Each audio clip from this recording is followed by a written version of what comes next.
دیو رہنما ہمارے علماء، ہو کبھی درپیش جو کوئی مسئلہ، پوچھ لیں حاضر ہوں ہم ان کی بارگاہ۔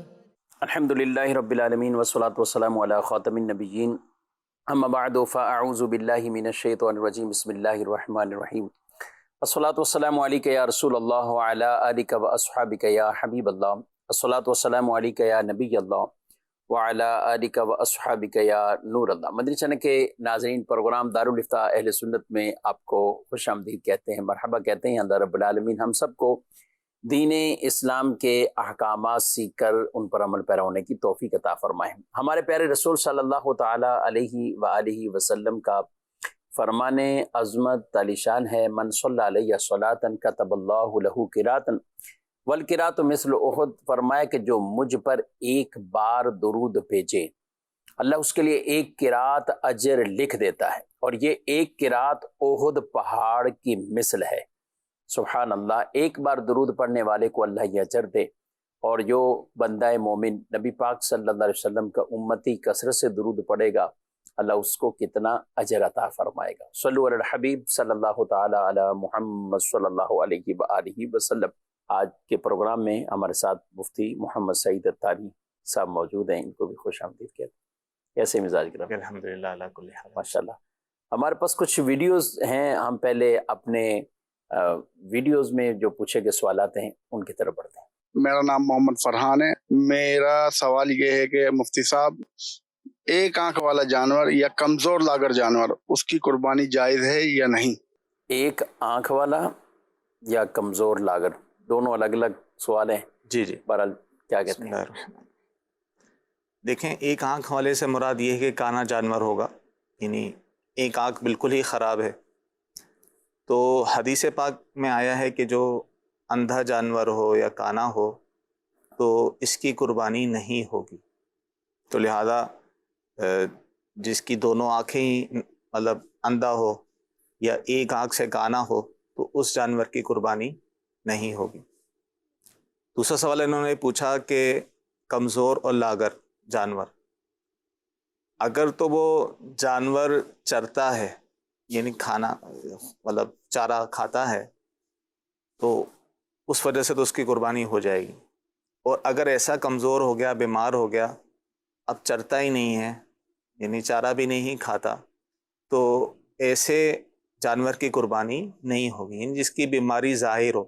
فقہ کرام نے اس کو اس طرح بیان کیا، بیماری ظاہر ہونا یہ ہے کہ اس بیماری کی وجہ سے وہ چرنا چھوڑ دے، کھانا پینا چھوڑ دے، تو اور جس کی وجہ سے وہ کمزور ہوتا جائے، تو ایسے جانور کی قربانی نہیں ہوگی۔ اچھا، یہ کچھ مرض ایسے ہوتے ہیں، مطلب مستقل مرض ہونا یا ٹیمپریری، اس میں بھی کوئی فرق رہے گا؟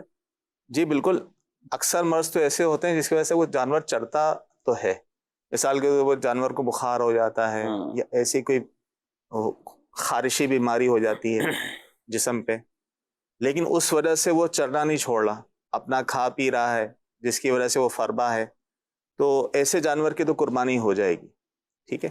اگر خارش اتنی زیادہ ہے کہ بالکل ہی کمزور ہو چکا ہے، سرایت اندر کر گئی ہے، تو پھر اس کی قربانی نہیں ہوگی۔ تو اصل یہ دیکھا جائے گا کہ جو اس کو بیماری ہے، اس بیماری کی وجہ سے وہ انتہائی کمزور ہو گیا اور اس نے چرنا چھوڑ دیا، تو اس جانور کی قربانی نہیں ہوگی۔ اگر چر رہا ہے، کھا پی رہا ہے، فربا ہے، تو اس کی قربانی ہو جائے گی۔ لوگ خرید و فروخت کے لیے ظاہریں نکل رہے ہیں، اور ان دنوں میں وہ دیکھ رہے ہوتے ہیں، بڑے عمدہ عمدہ جانوروں کو بھی دیکھ رہے ہوتے ہیں، تو اس کے ساتھ ساتھ جو شرعی مسائل ہیں ان کا بھی ہمیں خیال رکھنا ہے۔ اور بطور خاص جو قربانی میں جانور کیا جاتا ہے تو اس کو ہر طرح کے عیب سے وہ یعنی پاک ہو، اس میں کوئی ایسے عیب نہ ہو، قلیل تھوڑا بھی کوئی عیب ہے تو اس سے بھی بچنا چاہیے، لیکن بعض عیوب اور بعض عیب ایسے ہوتے ہیں کہ جن کی وجہ سے قربانی سرے سے ہوتی ہی نہیں ہے، تو ان چیزوں کا پہلے سے خیال رکھیں۔ خریدنے کے بعد پھر آپ کہیں ایسا نہیں ہو کہ پریشانی میں آ جائیں اور پھر آپ لوگوں سے پوچھتے پھریں، اور بعض اوقات جب ان کو بتایا جاتا ہے خریدنے کے بعد تو پھر کہتے ہیں ہمیں تو وہ ملے گا بھی نہیں۔ اصل ایک مسئلہ ہے کہ اگر کوئی لے آتا ہے تو اب اسے کیا کرنا ہوگا، یعنی عیب والا ہی لے آیا جانور، کسی کے کان میں اتنا عیب پایا جاتا ہے اور عیب ہے کتنا کان کے اعتبار سے، چلے ہم بات کریں تو؟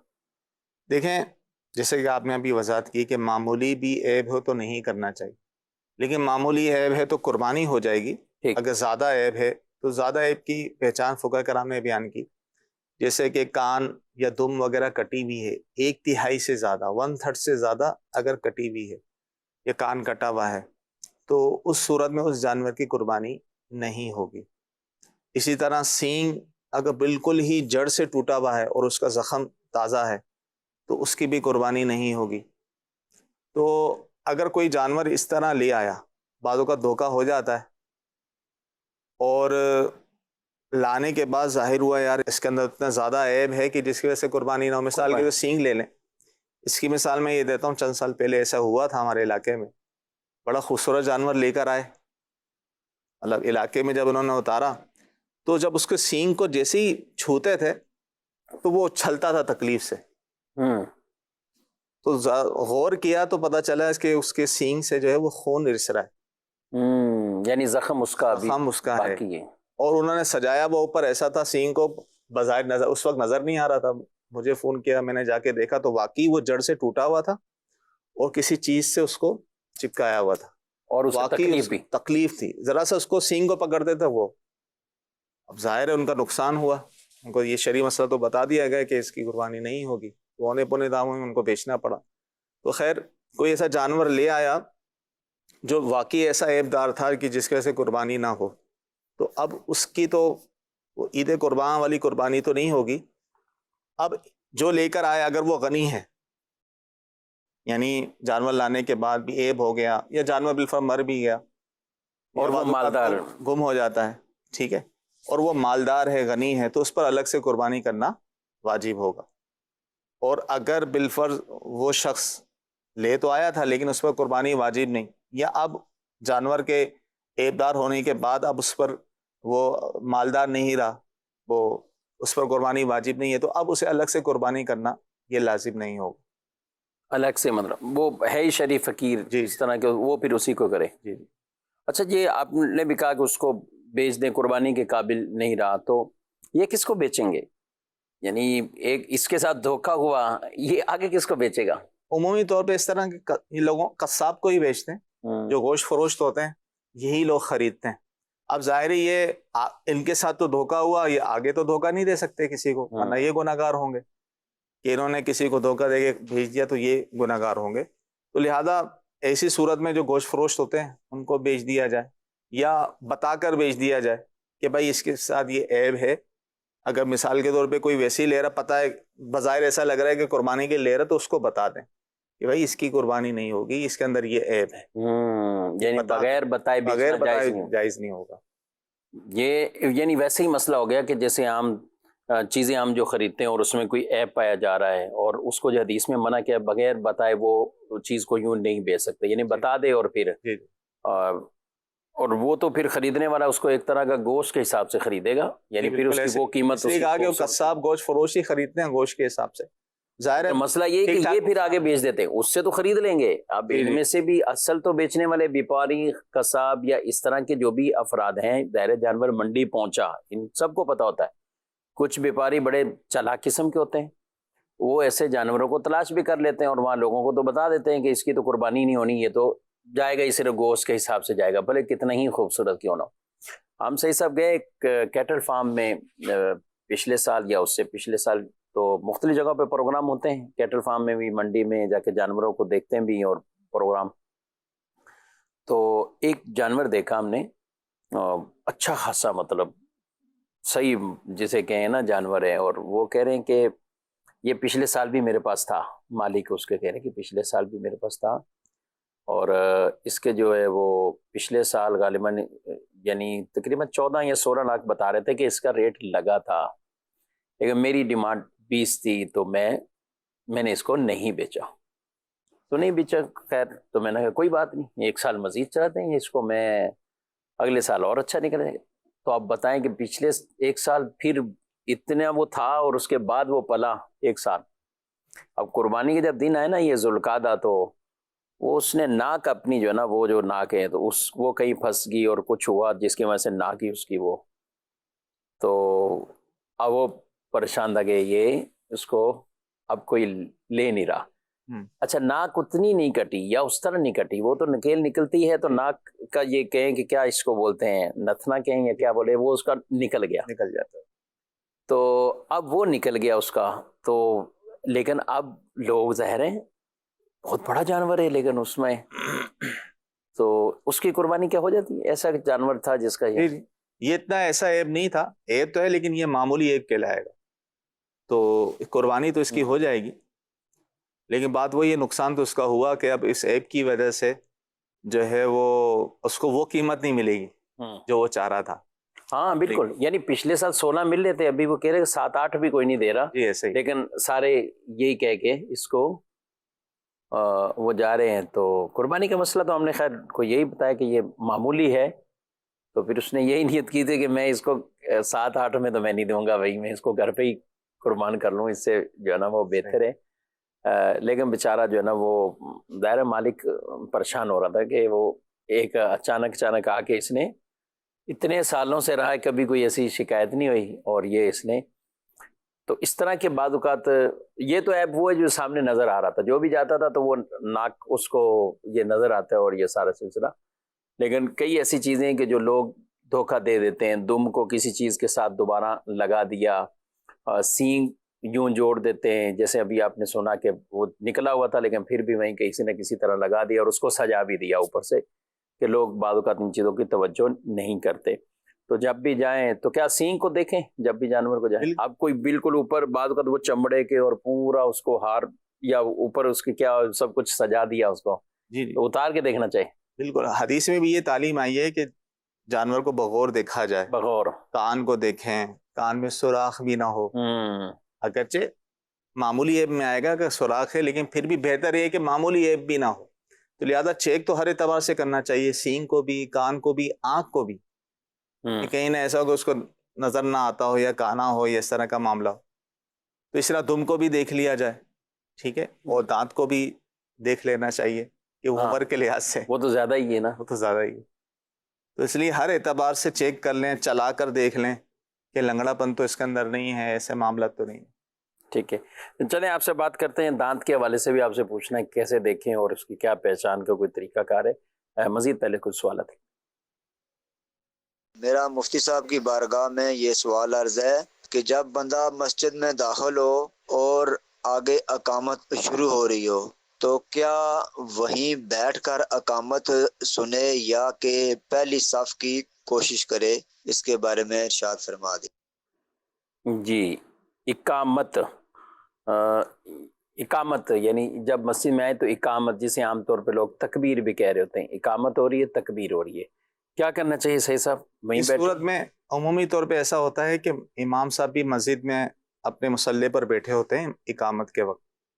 تو ایسی صورت میں جو ہے مسنون طریقہ تو یہ ہے کہ اقامت کہنے والا جب حی علی الصلاۃ یا حی علی الفلاح پر پہنچے تو پھر کھڑے ہوں. اب ایسے وقت میں کوئی آیا جو انہوں نے سوال کیا تو فقہ کرام نے یہ فرمایا, فتح عالمگیری میں بھی یہی ہے کہ کوئی شخص مسجد میں آئے, اقامت ہو رہی ہو تو وہ بیٹھ جائے. صحیح, کھڑے کھڑے اس کا اقامت سننا مکروہ ہے, وہ بیٹھ جائے. جب مؤذن جو ہے حی علی الفلاح پہ یعنی اقامت کہنے والا حی علی الفلاح پہ پہنچے تو پھر کھڑا ہو. تو لہذا جب وہ داخل ہوا, اقامت ہو رہی ہے, عین مسجد میں داخل ہوا تو وہ بیٹھ جائے اور اقامت کو سنیں. جب حی علی الصلاح یا حی علی الفلاح پر جب پہنچے پھر کھڑا ہو کر وہ آگے پہلی صف میں چلا جائے. صحیح, یعنی اس صورت میں یہ جو کہہ رہے ہیں کہ پہلی صف کی حصول کے لیے عمومی طور پہ پہلی صف بھی مل جاتی, نہ بھی ملے تو اس کے لیے جو ابھی سنت یہی ہے. ہاں مسنون اس کے لیے یہی ہے کہ نہ کر. لیکن اگر کوئی کھڑے ہو کے بھی کر لیتا ہے یا چلا بھی جاتا ہے پہلی صف میں, گناہ گار نہیں ہوگا, لیکن مستحب یہی ہے کہ وہ بیٹھ کر ہی اس کو سنیں بلا عذر, مطلب نہ اس کو جو ہے نا وہ کھڑے کھڑے. بعض کو ہوتے ہیں پرابلم, کچھ گھٹنوں والوں کے ایسے ہوتے ہیں کہ وہ تو کبھی کبھی یعنی اظہار بھی کرتے ہیں کہ یعنی ہم تو گھر میں بھی کوئی بیٹھنے کا کام ہو اور وہ زمین پر بیٹھنے کا ہو تو اس کو تھوڑا سا سوچ بچار کے بھی بیٹھنا ہے کہ نہیں بیٹھنا. اچھا, کچھ کرسی والے ہوتے ہیں وہ پہلے سے آلریڈی کرسی کی ہی انتظار میں, یا کرسی رکھی دوسری تیسری صف میں کونوں پہ رکھی ہوتی ہے ہمارے یہاں, تو ایسوں کے لیے کچھ یعنی بالکل رعایت ہوگی. اور ایسے بھی بیچارے ہوتے ہیں رکوع سجود کے ساتھ ہی نماز پڑھتے ہیں، لیکن بیٹھنا، ایک تو بیٹھنے میں ان کو وقت لگتا ہے، پھر کھڑے ہونے میں وقت لگتا ہے۔ اب اقامات کے وقت وہ بیڑیاں ہیں، یعنی آ رہے تھے وہ بیڑیاں ہیں، پھر ان کے لیے کھڑا ہونا تکلیف دہ باعث ہوتا ہے، تو اس لیے وہ اگر کھڑے کھڑے بھی سن لیتے تو کوئی حرج نہیں ہے، کہ ان کے لیے ایک عذر ہے۔ تو اسی طرح جن کے ساتھ عذر ہے تو اس میں تو کوئی مسئلہ ہی نہیں ہے نا، صحیح، تو بلا عذر جو ہے اس طرح نہیں کرنا چاہیے، بلا عذر نہیں کرنا چاہیے، اور کوشش یہی کریں کہ بیٹھ جائیں، اور جہاں ایک ماشاءاللہ مسلمانوں کا طریقہ ہے، اور کئی جگہوں پر ہی یہی انداز ہی ہوتا ہے، اور امام صاحب بھی پہلے سے موجود ہوتے ہیں، یا پہلے سے نہ بھی ہوں تو ہمارے ہاں مساجد کے اندر امام صاحب پھر حی علی الصلاۃ پہ آتے ہیں۔ وہ عام طور پہ ایسا نہیں ہوتا کہ وہ اشہد ان لا الہ الا اللہ اس پہ آ جائیں یا اشہد ان، وہ بھی اہتمام پھر کرتے ہیں کہ ہم حی علی الصلاۃ پہ، حی علی الفلاح پہ، کیونکہ خود نبی پاک صلی اللہ تعالیٰ علیہ وآلہ وسلم کے بارے میں روایت موجود ہے، بخاری شریف میں آپ صلی اللہ علیہ وسلم نے خود فرمایا ہوا ہے کہ تم نہ کھڑے ہو جب تک مجھے نہ دیکھ لو، اور شارح بخاری عمدۃ القاری میں یہ بیان کرتے ہیں کہ رسول اللہ صلی اللہ علیہ وسلم جب آیا کرتے تھے تو وہ حی علی الفلاح پر آیا کرتے تھے، یعنی عام طور پہ، اور اس کا یہ بھی طریقہ ہے کہ حی علی الصلاۃ پہ کھڑا ہونا شروع کریں، اور حی علی الفلاح پہ پہنچے تو آپ پورا کھڑا ہو جائیں۔ بہرحال دونوں طرح کی یعنی عذر ہے تو وہ الگ صورتیں ہیں، بلا عذر ہیں تو پھر اسی پر ہی عمل کیا جائے، اور اسی سے ہی تمام مسلمانوں کے ساتھ ایک اتفاق والا بھی یہ معاملہ ہے۔ جی مزید سوال۔ کیا کٹے کی قربانی کرنا جائز ہے؟ اور ایک دوسرا سوال ہے میرا کہ رات کو قربانی کرنا جائز ہے؟ جی، کٹے کی قربانی، کٹے کی قربانی جبکہ عمر پوری ہو چکی ہو، یعنی جو بھینسا ہے، بھینس کا بچہ جسے کہتے ہیں کٹا، تو اس کی عمر کم سے کم 2 سال ہونی چاہیے۔ اگر وہ 2 سال کا ہو چکا ہے تو اس کی قربانی ہو جائے گی، اگر 2 سال کا نہیں ہوا تو اس کی قربانی نہیں ہوگی۔ اصل ہے عمر پورا ہونا، اور اس کے اندر کوئی عیب بھی نہ ہو۔ دوسرا انہوں نے پوچھا کہ رات میں قربانی کا، تو رات میں قربانی کرنے کو فقہاء کرام نے مکروہ قرار دیا ہے، اور اس کی 2 علتیں بیان ہوئی ہیں۔ ایک تو علت یہ بیان ہوئی کہ رات میں کیونکہ اس وقت روشنیوں کا ایسا انتظام نہیں ہوتا تھا جیسے کہ آج، ٹھیک، اندھیرا ہے، ہو سکتا ہے ذبح کرنے میں کوئی رگ وغیرہ رہ جائے، کوئی غلطی ہو جائے۔ اور دوسری علت بھی یہ بیان کی ہے، یعنی پڑھی ہے فقہاء کرام نے، کہ رات کا وقت سکون کا وقت اور آرام کا وقت ہوتا ہے، جو جانوروں کے لیے بھی آرام کا وقت ہے، تو اس لیے فقہاء کرام نے کہا ہے کہ رات میں قربانی نہ کی جائے، مکروہ ہے۔ لیکن اگر کوئی رات میں کر لیتا ہے، ویسے قربانی کا جو وقت ہے 10 ذوالحجہ کی صبح صادق سے لے کر 12 ذوالحجہ کی غروب آفتاب تک ہے، تو یہ 3 دن اور 2 راتیں بنیں گی، تو رات میں بلا مجبوری نہ کریں۔ اگر واقعی گزر ہے تو پھر موجودہ علماء نے یہ فرمایا کہ روشنی کا اچھا انتظام ایک کر لیا جائے اور پھر وہ رات میں کر سکتا ہے، لیکن اگر کوئی ایسی مجبوری نہیں ہے تو بہتر یہی ہے کہ رات میں قربانی نہ کی جائے۔ اور عام طور پہ ہمارے یہاں کرتے بھی نہیں رات میں، یعنی قصاب بھی یا جو بھی کام یہ کرتے ہیں وہ بھی دن کے کر کے تھکے ہوئے، جی تو رات میں یا عصر تک سلسلہ ٹھپنا شروع ہو جاتا ہے۔ ایسے ہی بہرحال دن میں کریں یا رات میں کریں، بالخصوص اجتماعی قربانی والے احباب، تو ان سے گوشت آپ ٹھیک ٹھاک صاف ستھرے طریقے سے بنوائیں، اور وہ جن کے حصے ہیں ان کو آپ اس انداز سے وہ پہنچائیں۔ اور رات میں آپ نے کہا کہ جانور بھی وہ آرام کرتے ہیں، یعنی ان کے بھی سونے کا وقت ہے، تو بڑے شہروں والے اور بالخصوص کراچی کی بات کریں تو یہ تو رات کو سارے جاگنے والے ہیں، یہ سارے جو ہیں جانور بھی جب کراچی میں آتے ہیں تو جانوروں کی بھی تبدیلی ہو جاتی ہے، یعنی ان کی بھی عادت یہ ایک ہفتے میں بدل کے رکھ دیتے ہیں جانور، یعنی کراچی کے جانور دن میں سو رہے ہوتے ہیں، وہی رات میں سونے نہیں دیا جاتا ان کو، ظاہر شور شرابہ گٹا ایسا ہوتا ہے کہ وہ ایک تو نئی اس کی جگہ ہوتی ہے، پریشانی میں وہ کھڑا رہتا ہے، کبھی کھڑا ہوگا کبھی بیٹھے گا کبھی کیا، تو اس کے لیے بھی ایک تکلیف دہ ہے، تو لہذا جو اس کا وقت ہے آرام کا، اگرچہ اس کو انسانوں کو نیند آ رہی ہو، لیکن جانوروں کو جو ہے ان کا خیال رکھنا چاہیے، دن میں بھی اور رات میں بھی۔ بالخصوص ہم اگر کراچی اور بڑے شہروں کی بات کریں تو دن میں اگرچہ وہ جانوروں کو کچھ سکون دیتے ہیں کہ جانوروں کو چھوڑ دیتے ہیں کہ وہ خود اپنے کام کاج میں یا خود سو رہے ہوتے ہیں، اب ایسے موقع پر ان کے کھانے پینے کا بھی اہتمام کرنا ہوگا، یعنی یہ نہیں کہ ہم اپنے کام کے لیے لمبے نکل گئے، عصر تک ہم جا رہے ہیں، ہم 5 بجے 6 بجے واپسی آئیں گے اور اس وقت تک جانور وہ دن میں، اور موسم بھی گرمی کا ہے، تو ان چیزوں کا بھی ہمیں اس کا خیال رکھنا وہ اہم اور ضروری ہے۔ ایک جانور کی ویڈیو میں نے دیکھی تو وہ کہہ رہے ہیں جانور تو لے کر آ گئے، اب وہ کسی کو بالکل ہاتھ بھی لگانے نہیں دے رہا، اور وہ جو بھی اس کے قریب جا رہا ہے اس کو اٹھا اٹھا کے پھینک رہا ہے، ایک طرح کی یعنی کیا کہ ادھم بازی بچائی گئی۔ تو کہہ رہے ہیں اس جانور کو جب ہم لائے ہیں، اس جانور کی یہ کیفیت نہیں، اور منڈی میں بھی اس کی کیفیت نہیں، ہمارے پاس ویڈیوز وہ دکھائی، تو پتہ یہ چلا، انہوں نے کہا کہ اس جانور کو پہلے انہوں نے جو منڈی میں جب بیچا ہے تو اس کو نیند کے، سکون کے انجیکشن لگائے تھے۔ اب ہم وہاں گئے، تو بچے ہاتھ لگا رہے ہیں، تو وہ کہہ رہے نہیں، بڑا کیا کہتے ہیں، شریف کہتے ہیں نا، یہ بڑا شریف جانور ہے۔ تو وہ یعنی ایسے بیچنے والے ایسے بھی کام کرتے ہیں، یعنی جانور بڑے اس کو انجیکشن لگا کے اس کی وہ ویڈیوز دکھا رہے ہیں کہ یہ اتنا سن تھا کہ ہم خود حیران ہیں، یہ جانوریں بھی ہے کیا ہیں، یہ کس طرح، یعنی اس کو بچہ لے کے ادھر چل رہا ہے تو وہ بس ادھر جا رہا ہے، اور ادھر اب گھر پہ آیا تو وہ کسی کو ہاتھ ہی نہیں، یعنی 2 دن کے بعد۔ تو یہ عمل کیا کہیں آپ قربانی کا؟ ظاہر ہے بالکل غلط ہے، دھوکے والی صورت ہے یہ۔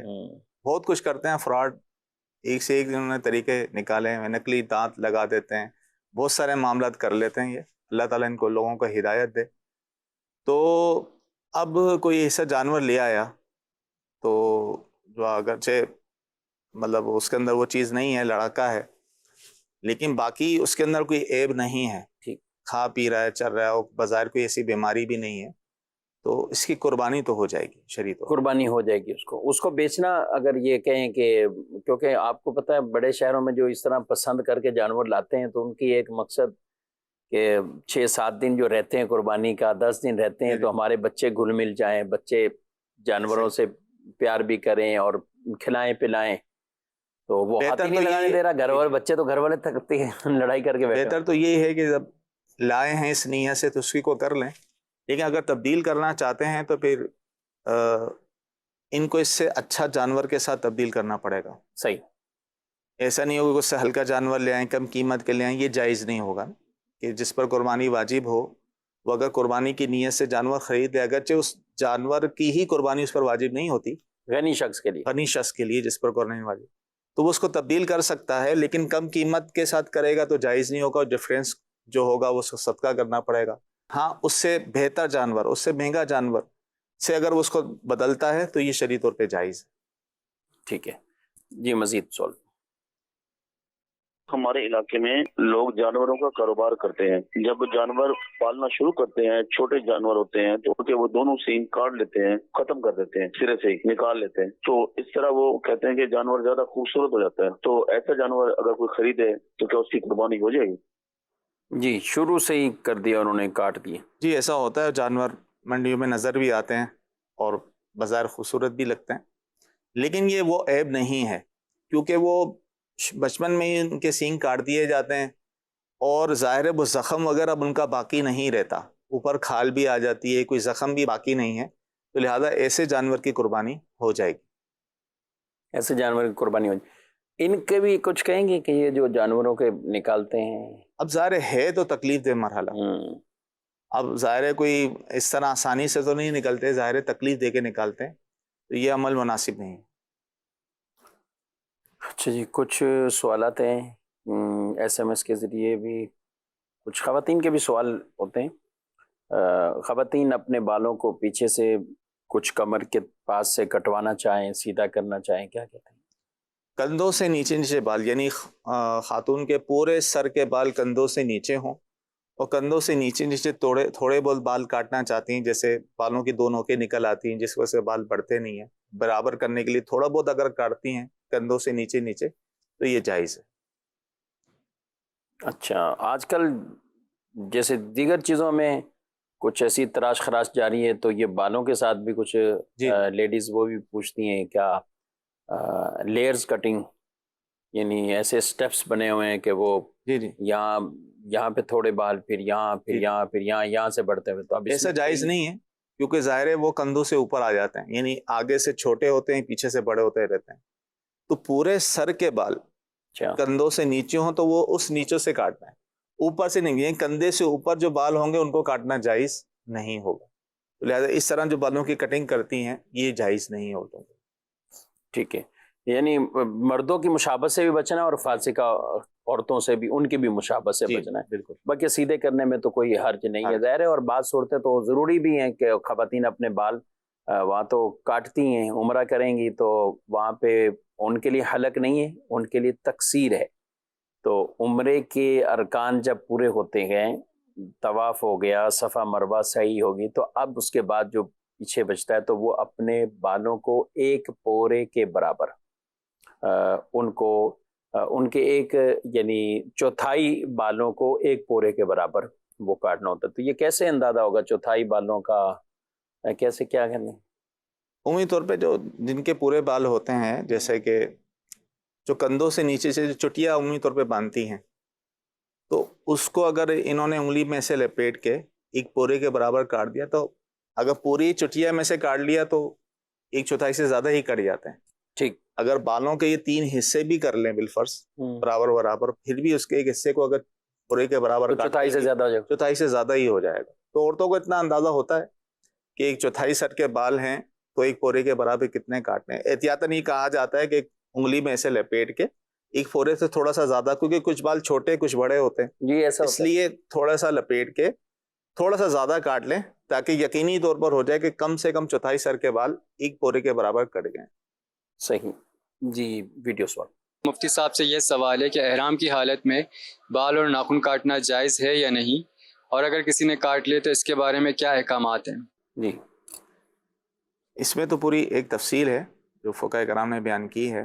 ناخن کے حوالے سے یہ ہے کہ بال اور ناخن کاٹنا تو جائز نہیں ہے. اب کسی نے کاٹ لی ہے، مثال کے طور پہ ایک ہاتھ کے 5 انگلیاں کے ناخن اس نے کاٹ لیے تو اس پر دم ہوگا، یا دونوں ہاتھوں کے 10 ناخن کاٹ لیے، پاؤں کے بھی 7 کاٹ لیے تو دم ہوگا.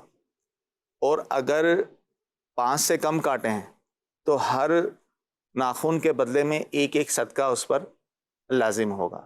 یہ پوری تفصیل بہار شریعت رفیق الحرمین میں موجود ہے، تو لہذا کاٹنا جائز نہیں. اسی طرح بالوں کی بھی تفصیل ہے. ٹھیک ہے، 3 سے زیادہ بال اگر کٹ گئے ہیں تو اس پر صدقہ ہے، کم میں جو ہے وہ چھہارا وغیرہ دے دے. اس طرح جسم کے مختلف بالوں کی تفصیل ہے، مونچھیں مونڈ لی، داڑھی معاذ اللہ کاٹ لی، سر کے بال مونڈ لیے تو بعض صورتوں میں دم ہے، بعض صورتوں میں جو ہے صدقہ لازم ہوتا ہے. یعنی المختصر یہ ہے کہ یہ جائز نہیں ہے، جائز نہیں ہے احرام کی یعنی حالت میں. احرام کی جب نیت کر لی ہے یہ کام اس سے پہلے کیے جائے. بالکل. یعنی اس کے بھی جو مسنون اعمال ہیں جی جی، کہ نیت کرنے سے پہلے مطلب ناخن وغیرہ کاٹ لیں، غیر ضروری بات جو ہے یہ کاٹ لیں. جب احرام کی نیت کر لی تو آپ نہیں کاٹ سکتے، اب جائز نہیں جب تک وہ فارغ یعنی جب تک وہ احرام سے نہیں نکل جاتے، وہ جو اس کا طریقہ کار ہے. اور ویسے یہ چیزیں بعض اوقات لوگ یعنی سمجھنا، یعنی وہ کہتے ہیں کہ کیا ناخن کاٹا ہم نے، ناخن تو کاٹے ہیں، یعنی وہ یہ نہیں دیکھتے کہ احرام ہے، ظاہر ہے ہر چیز کی کچھ نہ کچھ اپنی شرائط ہوتی ہیں. تو جب یہاں اتنے احکامات ہیں اور ناخن کیا، آپ خوشبو بھی تو اچھی چیز ہے، لیکن آپ احرام کی حالت میں کیا لگائیں گے خوشبو، یہ منع ہے، حرام ہے. بلکہ ایسے آپ جہاز میں بھی بیٹھتے ہیں، بعض کا جہاز میں بھی ٹیشوز وغیرہ ایسے آ جاتے ہیں کہ جن میں اس کو کھولتے ہی ہوتا ہے کہ یعنی اس کو تو کھولا ہی نہ جائے. ایسے بالکل احتیاط کی جائے گی. آپ بھی جوابات تو دے رہے ہیں اس میں گروپس میں ماشاءاللہ. تو یہ خوشبو والے کتنے مسئلے آ رہے ہیں؟ بہت آ رہے ہیں. یعنی خوشبو میں آج کل ہمارے یعنی ایسا ہر چیز میں خوشبو ایک طرح کی وہ ڈلی ہوئی ہے.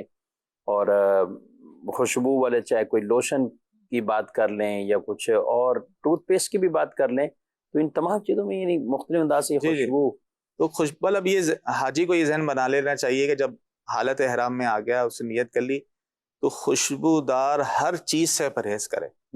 اگرچہ بعض صورتوں میں کچھ چیزوں میں جیسے کریم وغیرہ میں یا لوشن میں ایسا کہ جس میں آگ کا عمل پایا جائے تو اس میں اگرچہ کفارے والی صورت نہیں ہوگی، لیکن بہتر یہی ہے اس سے بھی بچا. لیکن اب پتہ کیسے چلے گا اس میں ظاہر ہے لوشن اس کریم میں آگ کا عمل پایا گیا ہے یا نہیں ہے، وہ خوشبو اوپر سے ڈالی گئی، یہ کیا ہوا یہ پتہ نہیں ہوتا.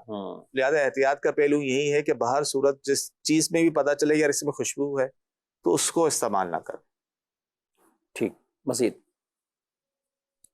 مفتی صاحب کی بارگاہ میں یہ ہے کہ جب جماعت کھڑی ہو، اگر امام صاحب مصلی کے اوپر کھڑے رہیں، بیٹھے نہیں، تکبیر ہو رہی ہو، تو کیا نمازیوں کو کھڑا ہونا امام صاحب کی عزت کے لیے ضروری ہے، یا کہ کچھ نمازی بیٹھے رہیں جب حی علی الصلاۃ یا حی علی الفلاح پہ پہنچے تو وہ کھڑے ہوں، یا اگر امام صاحب بیٹھے رہیں مصلی پہ وہ بھی انتظار کریں حی علی الصلاۃ کا تو تب سارے نمازی کھڑے ہوں؟ میرا یہ سوال ہے، اگر امام صاحب پہلے کھڑے ہو جائیں تو تمام نمازیوں کو کھڑا ہونا ضروری ہے ان کی عزت کے لیے؟ یہ میرا سوال ہے جی دیکھیں، امام اور مقتدی دونوں کے لیے یہ مسنون طریقہ ہے کہ یہ حی علی الفلاح پر ہی کھڑے ہوں، اس سے پہلے کھڑے نہ ہوں. یعنی امام آ کر پہلے بیٹھ چکے ہیں تو تکبیر کے وقت یہ نہ ہو کہ وہ کھڑے ہو جائیں. ان کے لیے بھی مسنون یہی ہے کہ جب اقامت کہنے والے مؤذن جو ہیں وہ حی علی الصلاح یا حی علی الفلاح پر پہنچیں تو وہ اس وقت کھڑے ہوں.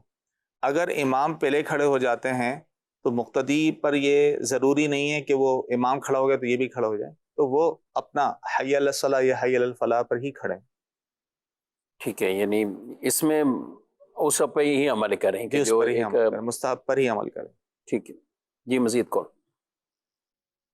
تو دارالفتہ اہل سنت میں میرا مفتی صاحب سے یہ سوال ہے، آج کل فیشن کے نام پہ جو نا باریک باریک کپڑے بھی پہنے جاتے ہیں، اور اس میں یہ دیکھا گیا ہے نماز بھی پڑھ رہے ہوتے ہیں، تو اس حوالے سے تھوڑا بتائیں، کپڑے بھی ایسے ہوتے ہیں باریک ٹائپ کے، تو اس میں نماز ہو جائے گی؟ اس حوالے سے ضرور بتائیے گا. جی دیکھیں، مرد کے لیے تو یہ ہوتا ہے کہ ناف کے نیچے سے لے کر گھٹنے سمیت یہ حصہ چھپانا یہ فرض ہے. اب باریک کپڑے اس نے پہنے، ٹھیک ہے، کرتے میں تو اتنا مسئلہ نہیں ہے، اصل مسئلہ آتا ہے شلوار میں. شلوار اگر مرد نے باریک پہنی ہے اور اتنی باریک پہنی ہے کہ جسم کی جو رنگت ہے وہ جھلکتی ہو، وہ ظاہر ہوتی ہو، اور وہ حصہ بھی ظاہر ہو رہا ہے جیسے رانوں وغیرہ کا، کہ جن کا چھپانا ضروری ہے، تو لہذا جو اس چھپانا ضروری ہے اس کا چوتھائی بھی اگر اس طرح نظر آئے گا تو اس صورت میں نماز نہیں ہوگی.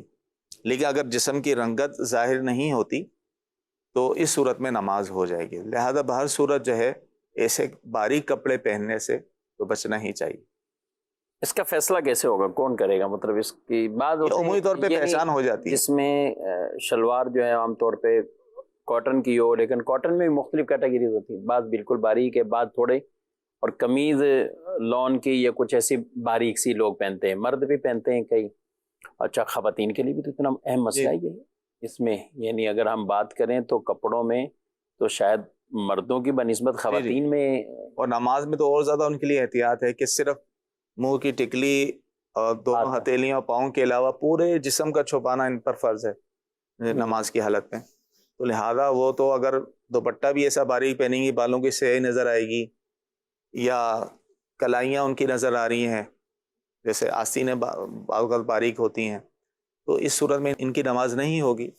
تو لہذا عورتوں کو تو زیادہ احتیاط کرنی ہے اس حوالے سے. اب اس کی پہچان کیسے ہو؟ عمومی طور پہ ہو جاتی ہے، جیسے آپ روشنی میں آئیں، دھوپ میں آئیں اور اس طرح کر کے آپ دیکھیں کہ آپ کو اندازہ ہو جاتا ہے کہ واقعی آپ کا جسم نظر آ رہا ہے نہیں آ رہا، اس کی رنگت ظاہر ہو رہی نہیں ہو رہی.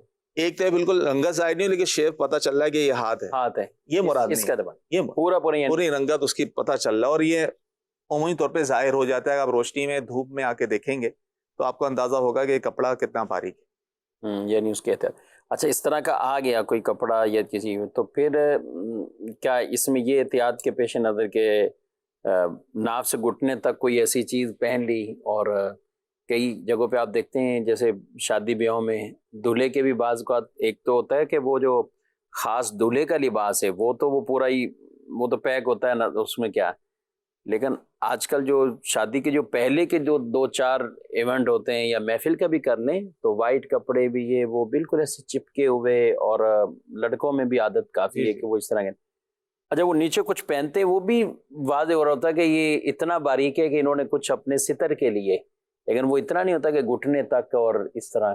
جی تو کیا دیکھیں، وہ اعضاء تو چھپانا مرد کے لیے ناف کے نیچے سے لے کر گھٹنے سمیت یہ چھپانا نماز کے علاوہ بھی یہ اس پر لازم ہے کہ اگر ظاہر ہو رہی رنگت تو اس طرح اس کا ایسے کپڑے پہننا بھی جائز نہیں ہوگا، جائز نہیں ہے.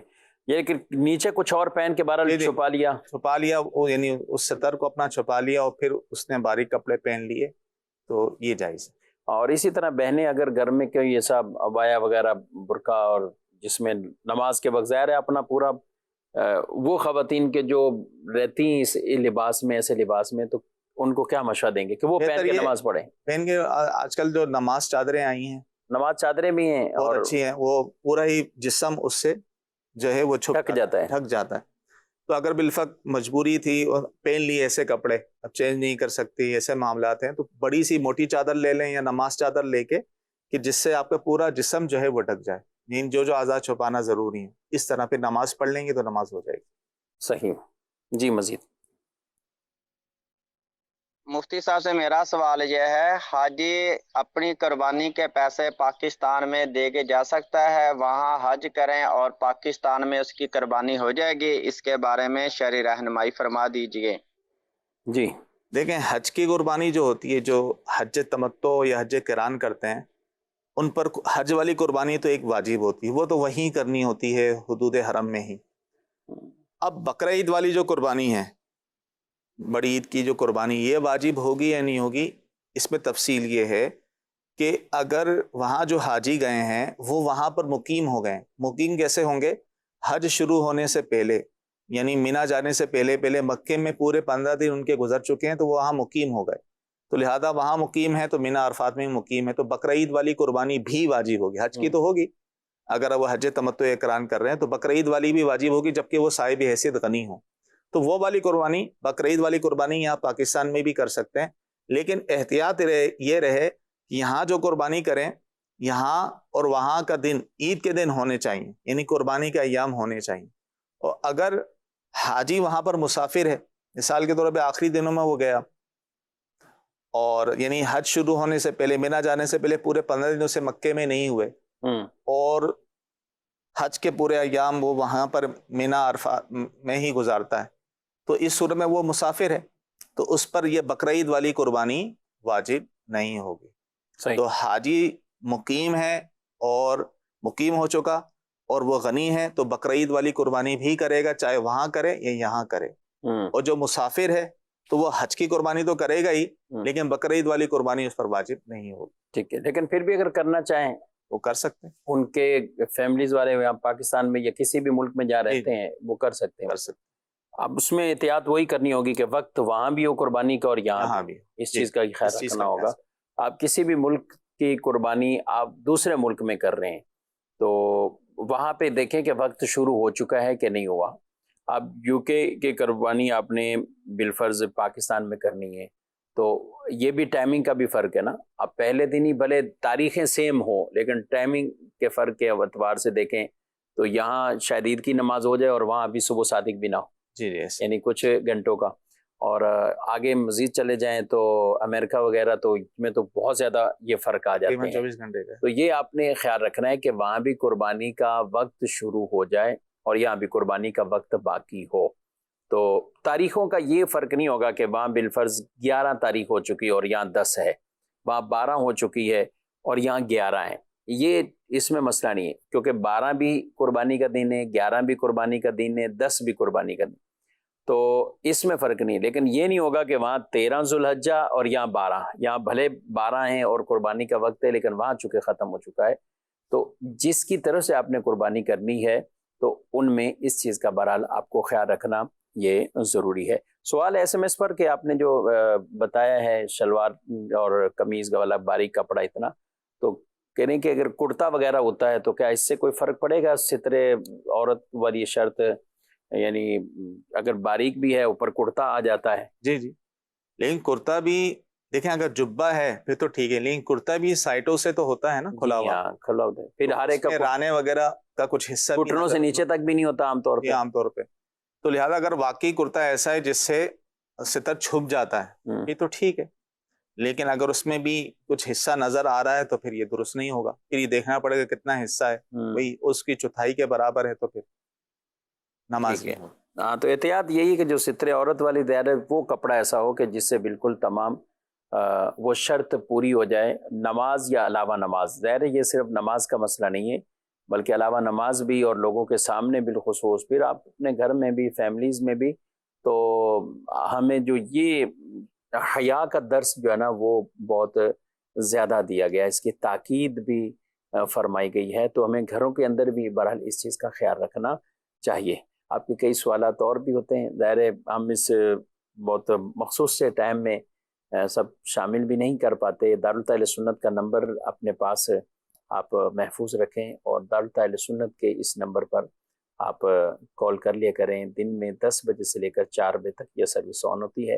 اللہ پاک سب کو حج مبرور کی سعادتیں عطا فرمائے، اور جو حج کے لیے تڑپتے ہیں، ہر مسلمان، ہر عاشق رسول کی یہ تمنا ہوتی ہے کہ وہ اللہ کا گھر بھی دیکھیں، پیارے نبی صلی اللہ علیہ وسلم کا مبارک در بھی دیکھیں، مدینہ پاک بھی حاضر ہوں، تو ان کے لیے بھی آپ دعائیں بھی کیجئے، اللہ پاک ان کی بھی تمنائیں پوری فرمائے اور سب کو بار بار یہ سعادتیں عطا فرمائے۔ آمین بجاہ النبی الامین صلی اللہ علیہ وسلم۔ ہادی و رہنما ہمارے علماء، ہو کبھی درپیش جو کوئی مسئلہ، پوچھ لیں حاضر ہوں ہم ان کی بارگاہ۔